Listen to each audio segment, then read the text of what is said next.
Hello students, today I'm going to teach you money supply. So basically what is money supply? Money I taught you in my last class along with the features of money and the limitations of barter system. So today let me teach you money supply. What is money supply basically? It refers to total volume of money held by public at a particular point of time in an economy. So money supply means total volume of money, जितना भी money की volume है किसके पास, हम लोगों के पास, public. But at a particular point of time हम पढ़ चुके हैं. स्टॉक और फ्लो पढ़ा था ना हमने. स्टॉक में हमने पढ़ा था पॉइंट ऑफ टाइम और फ्लो में पढ़ा था period of time. So eight a particular point of time in an economy is the money supply.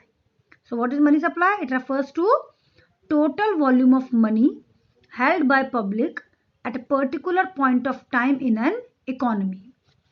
Right? Now features of money supply. पहली बार आपको सिंपली पता चल गया होगा कि अभी हमने पढ़ा ना volume of money held by public. तो फीचर्स में सबसे पहले यही होगा कि it includes money held by public only. अगर कई बार आता है कि money held by government sector या मनी हेल्ड बाय बैंक्स और banking sector is not actually a feature of money supply. सिर्फ और सिर्फ money held by public is only a feature of money supply. क्यों? क्योंकि जो गवर्नमेंट है, bank है, ये लोग credit creation, money creator sector है. ये मनी क्रिएट करता है. जो भी पैसा उनके पास है वो उनका अपना नहीं है. They are using for lending purpose basically. Right? So money held by public only. Right? Next is it is a stock concept. अभी मैंने आपको बताया यहाँ पर कि money held by public at a particular point of time. तो it is a stock concept. So basically money supply हमने पढ़ लिया. इसके दो फीचर्स पढ़ लिए. दो फीचर्स क्या है? Money held by public and it is a stock concept. अब आते हैं मेजर्स ऑफ मनी सप्लाई. तो नंबर वन इज एम. इसमें 4 हमारे मेजर्स है मनी सप्लाई के. M1, M2, M3, M4. Let's begin with the M1. And the shortest form to learn or to cram what is M1 is C plus DD plus OD. C plus DD plus OD means C, currency and coins with public. D, demand deposits of commercial bank. And OD, other deposits with RBI. तो अगर हम M1 देखें तो सब कुछ आ गया. देखिए हम लोग भी आ गए हैं, public, common public, commercial bank भी आ गए और गवर्नमेंट यानी कि RBI भी आ गया है ना. So what is M1? Currency and coins with public, demand deposits of commercial bank and other deposits with RBI. Right? Next is अभी मैं आपको दूसरा बताती हूँ. Just a minute. Yes, next is M2. What is M2? M1 जो हमने include करा C plus DD plus OD plus saving deposits with post office saving bank. क्या है बेटा? Saving deposits with post office saving bank. Next is M3.